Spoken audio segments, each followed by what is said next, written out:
Now comes the question, what about F? Is it something that you can specify, the fraction of stream extracted? Is it something you can specify?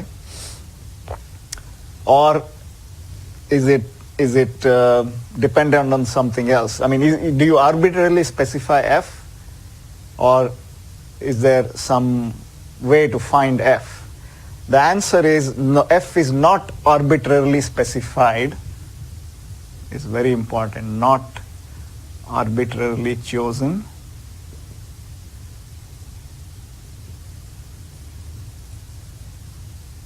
But obtained by energy balance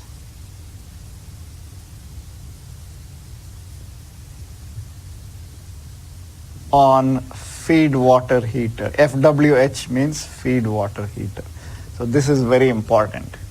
F is not arbitrarily specified. You can't step in and say, let me make F 0.3 or 0.5 or whatever.